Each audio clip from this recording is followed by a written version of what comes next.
नमस्कार दोस्तों, मैं हूं अर्पित और एक बार फिर से आपका स्वागत है। बिहार विधानसभा चुनाव में अब कुछ महीनों का समय ही बचा है।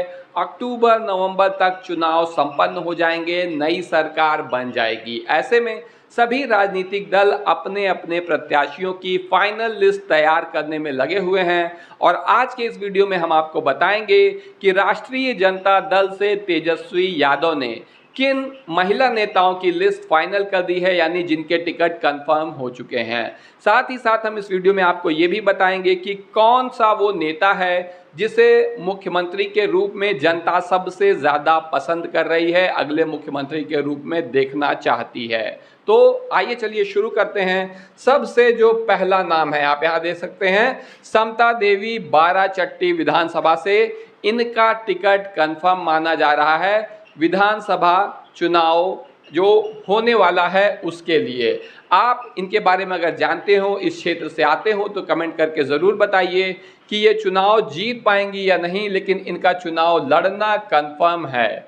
अगली आप देख सकती हैं, ये है सारिका पासवान, राष्ट्रीय जनता दल की। ये आप देखे होंगे कि ये टीवी पर अक्सर आती हैं, प्रवक्ता हैं और पक्ष रखती हैं राजद का, और इनका टिकट भी कंफर्म माना जा रहा है क्योंकि न केवल ये प्रवक्ता हैं बल्कि जनता भी इन्हें पसंद करती है और इन्हें टिकट दिए जाने की मांग पार्टी के कार्यकर्ताओं की तरफ से भी की जा रही है।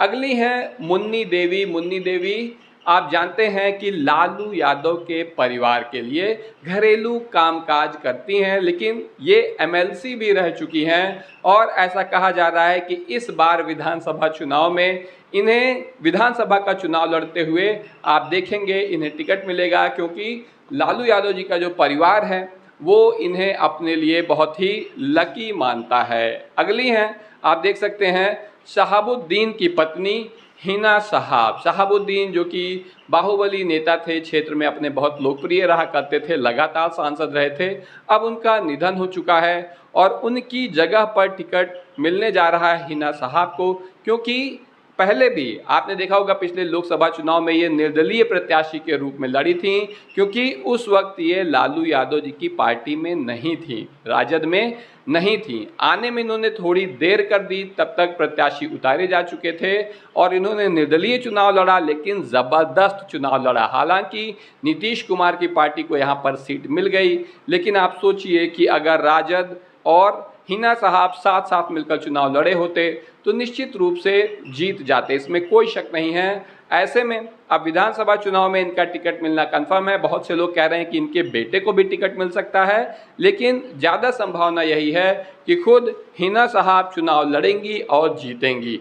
आपकी जो भी राय हो इनके चुनाव पर कमेंट करके ज़रूर बताएं। अगला आप नाम देख सकते हैं, अर्चना कुमारी, राजद नेत्री हैं। जमुई लोकसभा क्षेत्र से इन्होंने चुनाव भी लड़ा था लेकिन जीत नहीं पाई थी। विधानसभा चुनाव में इनका टिकट कंफर्म माना जा रहा है क्योंकि जो लोकसभा क्षेत्र होता है वो बहुत बड़ा होता है। विधानसभा में आपको एक तुलनात्मक रूप से छोटे क्षेत्र में खुद को लोकप्रिय बनाना होता है और ये लोकप्रिय हैं, इसमें कोई शक नहीं है। चुनाव भाई बड़े बड़े नेता भी हार जाते हैं। अगर भाजपा की बात करें तो खुद अटल बिहारी वाजपेयी भी चुनाव हार गए थे, इंदिरा गांधी भी चुनाव हार गई थी। तो बड़े से बड़े नेता चुनाव हार सकते हैं, केवल चुनाव में हार जाने से किसी नेता को खारिज नहीं किया जा सकता। अगली हैं, आप देख सकते हैं, इशरत परवीन, जो कि कटिहार विधानसभा से इनका टिकट विधानसभा का कंफर्म माना जा रहा है। प्रमुख मुस्लिम चेहरा हैं राजद का। इनके बारे में आपकी जो भी राय हो कमेंट करके ज़रूर बताइए। अगली हैं रुपौली से बीमा भारती। देखो, बीमा भारती आपको बता दें कि पहले ये नीतीश कुमार की पार्टी में थी। पिछले लोकसभा चुनाव के समय ये राजद के साथ आ जाती हैं और चुनाव लड़ती हैं। चुनाव इन्होंने लड़ा भी तो किसके खिलाफ लड़ा? पप्पू यादव के खिलाफ लड़ा, जो कि निर्दलीय सांसद हैं इस वक्त के, और इन्होंने चुनाव लड़ा, इनके लिए ज़बरदस्त प्रचार किया तेजस्वी यादव ने, लेकिन पप्पू यादव के सामने ये टिक नहीं पाई, चुनाव हार गई। हालांकि तेजस्वी यादव ने काफ़ी जोर लगाया था, जिसके लिए बहुत से यादव समाज के लोगों ने ही आलोचना की, उन्होंने इसे पसंद नहीं किया, क्योंकि पप्पू यादव भी एक बहुत ही लोकप्रिय नेता हैं, उन्हें भी समाज में पसंद किया जाता है क्योंकि वो हमेशा ज़रूरतमंदों की मदद करते हैं। तो ऐसे में वो चुनाव तो ये हार गई। उसके बाद जब उपचुनाव इन्होंने लड़ा तो खुद पप्पू यादव ने इनका प्रचार किया था। हालांकि ये चुनाव जीत नहीं सकी और अब जो है विधानसभा में इनका टिकट कंफर्म माना जा रहा है। अगली है मधु मंजरी। मधु मंजरी पार्टी की तेज तर्रार नेता हैं और इनका टिकट भी कंफर्म माना जा रहा है। इसके बाद नाम आता है विभा देवी का। विभा देवी आपको बता दें कि पूर्व प्रखंड प्रमुख यानी पूर्व ब्लॉक प्रमुख रह चुकी हैं और पूर्व विधायक प्रतिनिधि रह चुकी हैं हसनपुर विधानसभा से। ये वही जगह है जहां से लालू यादव के बड़े बेटे तेज प्रताप यादव चुनाव लड़ते हैं और अब वो चुनाव लड़ेंगे नहीं तो उनकी जगह पर आप इन्हें चुनाव लड़ते देख सकते हैं, विभा देवी को। इनका टिकट कंफर्म माना जा रहा है। इन्हें आप जानते ही हैं, ये हैं इन्हें तो आप जानते ही हैं, ये लालू यादव की छोटी बेटी हैं। इन्होंने ही अपनी किडनी देकर अपने पिता लालू यादव जी की जान बचाई। हम में से बहुत से कम ऐसे लोग होते हैं जो जीते जी अपने माता पिता का ऋण उतार पाएँ। तो रोहिणी आचार्य ऐसी ही एक इंसान है। इन्होंने अपनी किडनी देकर अपने पिता लालू यादव का जीवन बचाया। लोकसभा चुनाव लड़ी थी, मामूली अंतर से हार गई, लेकिन विधानसभा चुनाव में भी इनका टिकट 100% कन्फर्म है। जीतेंगी या नहीं जीतेंगी आप लोग कमेंट करके बताइए। अगली हैं मंजू अग्रवाल, शेर घाटी से।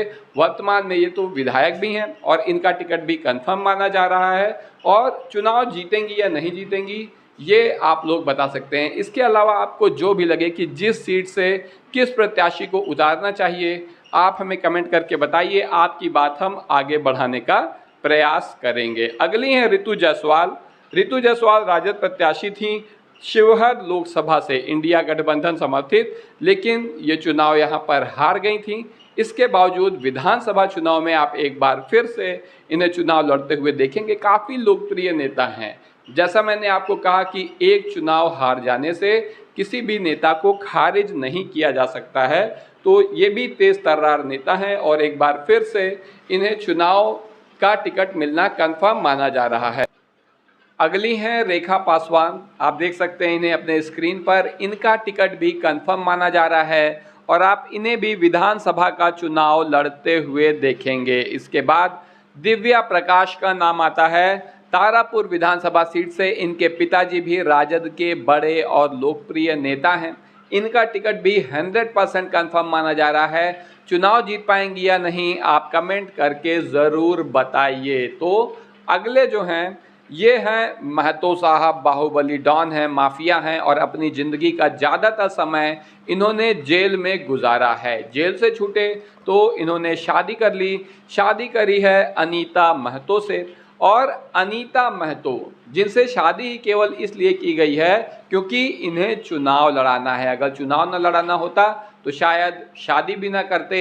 इनका टिकट 100% कन्फर्म माना जा रहा है। चुनाव जीत पाएंगी या नहीं जीत पाएंगी आप लोग कमेंट करके बताइए। अगला आप नाम देख सकते हैं रूबिया खातून। रूबिया खातून इसके पहले चुनाव लड़ी और नाथनगर से ये हार गई। नाथनगर से चुनाव ये हार गई और इस बार फिर इन्हें टिकट मिलेगा क्योंकि राजद जो है महिला नेताओं को उत्तर प्रदेश में अखिलेश यादव की समाजवादी पार्टी की तर्ज पर बड़ी संख्या में टिकट देने जा रही है।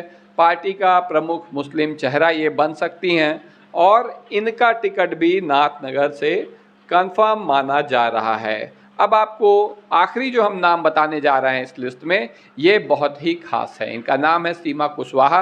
आप सभी इनके चेहरे को जरूर पहचानते होंगे, नाम भले ना जानते हों।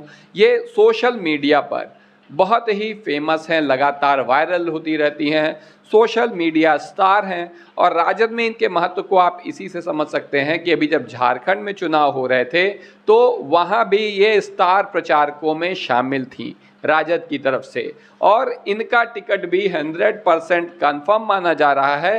हालांकि बहुत से लोग ऐसा कहते हैं कि इन्हें टिकट नहीं दिया जाना चाहिए क्योंकि सोशल मीडिया पर बहुत एक्टिव रहती हैं तो काम कैसे करेंगी। तो आप सोचिए कि जिस तरीके से भारतीय जनता पार्टी की जो सरकार है उसमें जो रेलवे मिनिस्टर हैं, जिन्हें रेलवे मिनिस्टर के बजाय रील मिनिस्टर कहा जाता है, क्योंकि हर समय वो रील बनाते रहते हैं, तो ये उनसे कहीं बेहतर उम्मीदवार साबित हो सकती हैं, नेता साबित हो सकती हैं। लेकिन आपकी क्या राय है? क्या सीमा कुशवाहा को टिकट दिया जाना चाहिए या नहीं दिया जाना चाहिए? कमेंट करके ज़रूर बताइए। और अब सबसे ज़रूरी बात जो आप देख सकते हैं अपने स्क्रीन पर कि मुख्यमंत्री पद के लिए बिहार वासियों की पहली पसंद कौन है, तो यहाँ पर जो सबसे ज़्यादा 43% वोट मिले हैं वो मिले हैं तेजस्वी यादव को। दूसरे नंबर पर 31% वोट के साथ नीतीश कुमार हैं, और अन्य की अगर बात करें तो 26% में बाकी सब, यानी चाहे वो चिराग पासवान हो, चाहे जितिन राम मांझी हों, या अन्य जो भी नेता हों विपक्ष के, प्रशांत किशोर हों, वो सभी इसी 26% में आ जाते हैं। तो स्पष्ट है कि सबसे ज़्यादा लोकप्रिय तेजस्वी यादव हैं, लेकिन मुख्यमंत्री तभी बन पाएंगे जब सही तरीके से टिकट देंगे। तो मैंने आपको जितने भी प्रत्याशी बताए, इसमें से अगर आप किसी के नाम से सहमत या असहमत हैं तो कमेंट करके ज़रूर बताइएगा कौन जीत पाएगा, कौन नहीं जीत पाएगा, और आप मुख्यमंत्री के रूप में किसे देखना चाहते हैं यहाँ हमें बताना ना भूलिए। अभी के लिए बस इतना ही। धन्यवाद।